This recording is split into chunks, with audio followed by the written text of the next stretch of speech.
자, 마지막으로 우리나라가 호주에 대패를 하면서 올림픽 진출이 좌절이 됐죠. 그 경기를 보면요, 시작부터 나시 가빈 선수한테 가만히 서 있다가 잡아서 던지는 슛을 2개나 허용했다는 거, 이게 문제가 커 보이고요. 자, 이 쿼터에 처음으로 양인영 선수하고 박지수 선수를 같이 기용을 했는데요. 이게 이번 대회에서 처음이죠. 양인영 선수는 지금까지 박지수 선수가 어쩔 수 없이 빠져야 될 때 그때 잠깐 들어가는 역할로만 썼는데, 이렇게 하니까 골밑 경쟁이 가능해졌죠. 이해란 선수는 잘해주기도 했지만 반면으로 좀 가볍기 때문에 그 문제는 있었거든요. 골밑에서 몸싸움을 하기에는. 이해란 선수 역할 잘해준 점에서 굉장히 고맙게 생각을 하지만요. 자, 이해란은 강희슬이랑 바뀌고 김단빈은 양인영이랑 교체되고, 이렇게 했던 거 보면 이 두 선수가 실제 포워드로서 3, 4번 구분 없이 골밑까지 수비를 했다는 게 확실한 거죠. 그리고 호주가 준비를 잘했어요. 준비를 잘한 게 강희슬 선수를 거의 꽁꽁 묶었는데, 강희슬 선수가 이날 5득점입니다. 근데 저는 이번 대회 내내 아쉬운 게 강희슬 선수가 못한 경기가 없거든요, 딱히. 근데 강희슬을 제대로 살려주는 패턴이 나온 적이 없다는 거예요. 이거 대체 왜 이런지 모르겠어요. 일단 박지수가 있기 때문에 골밑에 펜이나 데비슨이든 한시든 분명히 골밑에서 상대팀 우위를 점한 건 맞지만 우리도 그래 맞상대는 가능한 박지수가 있기 때문에 골밑에서 잡아놓고 충분히 외곽을 살려줄 수 있는데, 그런 시도가 그냥 없었죠. 이 점은 좀 되게 아쉬운 대목이고요. 3쿼터에 처음으로 양인영 선수가 돌아 나오는 강인순 선수를 스크린을 걸어주고, 안혜지 선수가 그 타이밍을 놓치지 않고 패스를 해주는 패턴으로 처음으로 강인순 선수를 살리는 패턴이 나왔어요.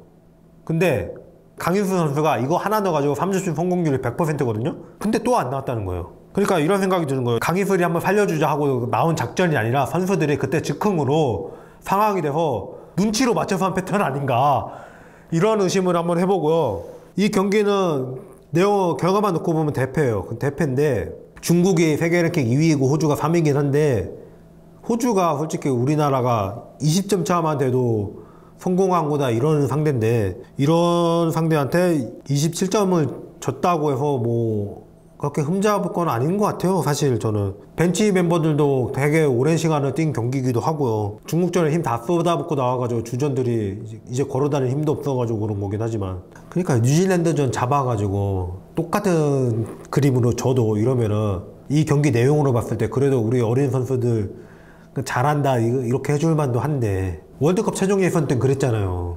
두고두고 뉴질랜드전이 아쉽네요. 그게 두 번째 경기만 됐어도 이 생각이 자꾸 들어요. 네바논전 먼저 하고 두 번째 경기를 뉴질랜드전을 했으면 어쩌겠어요. 그거 하나만 이기면 되는 거였는데 그걸 졌는데. 이 경기에서 우리나라 선수들 중에 가장 잘하는 선수는요, 일단 진한을 꼽겠습니다. 진한은 거의 20분 뛰면서 4득점에 리바운드 3개, 오반칙 퇴장당했고요. 상당히 저조하긴 했는데, 그래도 제가 진한을 꼽는 이유는 뭐냐면, 여태까지 다른 경기들을 보면 마지막 경기라도 이 정도를 해준 게 고무적이어서, 그리고 코트 마진도 마이너스 7로 적어요. 경기 거의 절반을 뛰고도. 물론 마이너스가 아예 없는 선수도 있어요. 김진영 선수 같은 경우. 근데 3분 뛰었으니까 얘기하지 말고.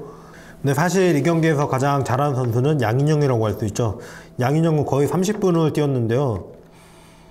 야투 성공률 75%, 자유투 2개를 얻어서 14득점을 했는데요. 이 자유투 2개를 얻는 장면이 밖에서부터 포스트업으로 들어가면서 자기 기술을 써서 얻어낸 거였기 때문에 1대1에서 판정 승이라고 볼 수 있는 장면이라 상당히 고무적인 장면이었고요.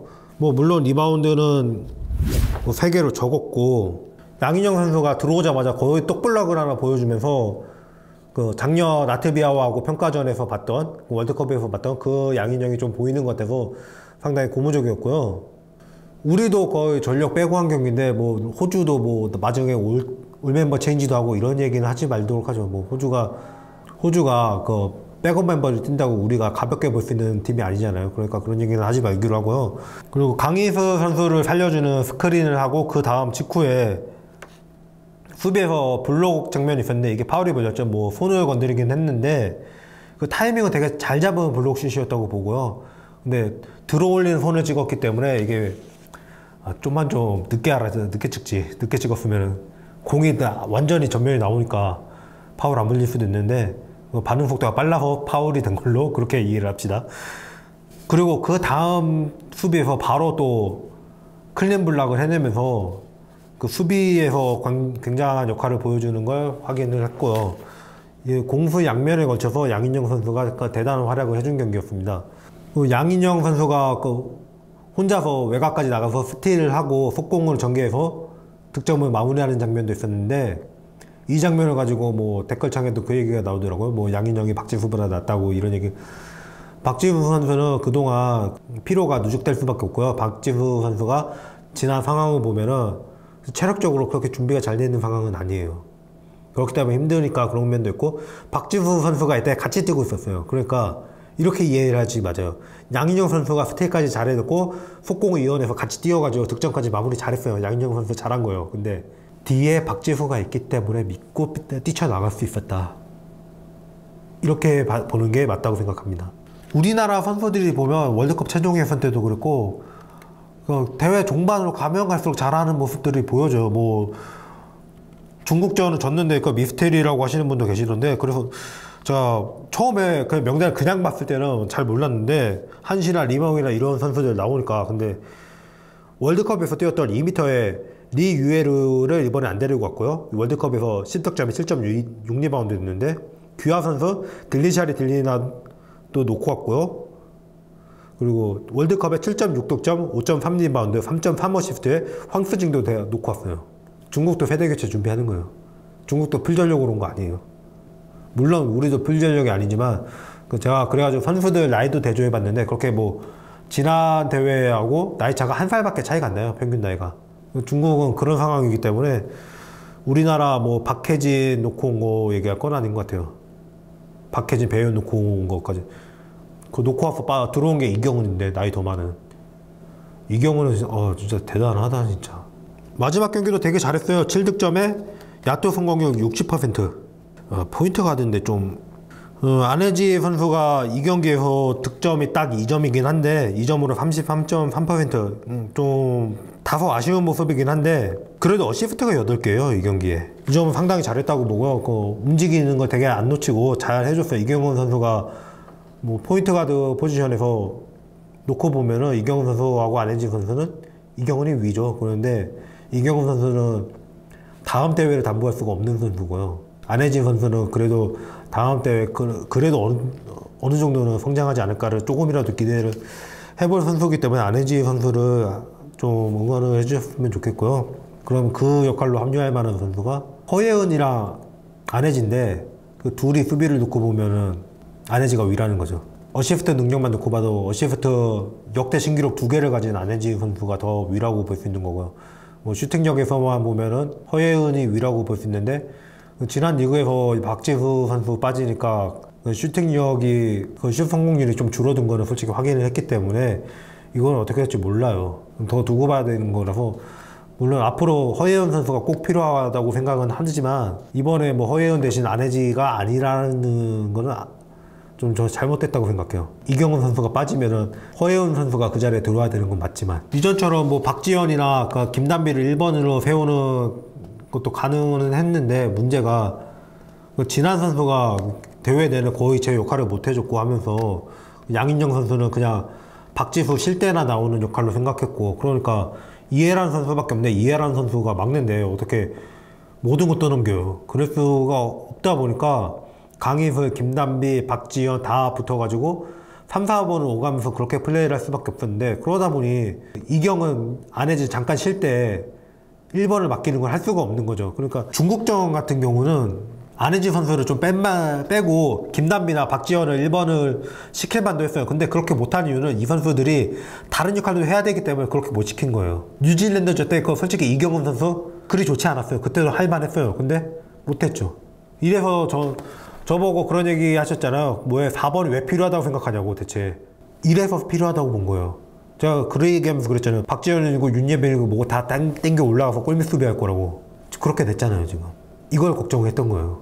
우리가 놓고 온 전력은 사실상 최희샘이랑 윤예빈 정도밖에 없다고 보고요. 저는 최희샘 놓고 온 게 크긴 하다. 체이센만 있었어도 김단비가 잠깐 일본 보면 되잖아요. 그랬으면 뉴질랜드도 좀 쉽게 풀어갔을 것 같고 중국전에서는 진짜 해볼만 하지 않았을까 이런 생각이 뭐 아쉬운데 뭐 어떡해요 뭐. 이 경기는 좀 우리가 분위기가 좋을 때 이미 진출이 결정되고 난 다음에 하기만 했어도 거의 뭐 양인영이 영 될 만한 그런 경기였는데 좀 아쉬워요. 양인영 선수는 활약하는 날에 보통 이런 것 같아요. 이제 양인영 선수가 진짜 좋은 분위기에서 활약한다는 그 청주에서 했던 라트비아와의 평가전 2차전하고 월드컵 1승을 했던 그 경기 정도가 아니었나. 뭐 그 전에 중국전에서 팀 내 최다 득점 한 적도 있긴 한데 그 경기도 지면서 빛을 발했고요. 좀 대체로 들어가던 선수다 보니까 이런 상황을 겪게 되는 것 같은데 뭐 양인영 몇 살이냐고 그 앞으로를 기대할 수 있지 않을까 싶은 감정을 드러내는 분도 계셨는데 양인영 나이를 알고 나시니까 좀 되게 아쉬워하시더라고요. 저도 그런 생각이 들어요. 근데 향후 5년은 양인영한테 맡겨야 될 것 같아요. 제가 잘할 거라고 그간 해온 걸 봐주라고 그렇게 말했던 선수인데 이렇게 잘해줘서 되게 뿌듯하네요. 안혜지 선수도 뭐 중국전에서 좀 잘 안 되긴 했지만 뭐 경기 4경기 뛰면서 그중에 한 경기는 그럴 수도 있다고 생각해요. 상대가 우리보다 경력이나 피지컬이나 압도적인 상황에서는 뭐 이경은 선수처럼 그렇게 너구리가 아니잖아요. 너구리 뜻이 다른데 여기서 이제부터라고 생각하고 잘해줬으면 좋겠습니다.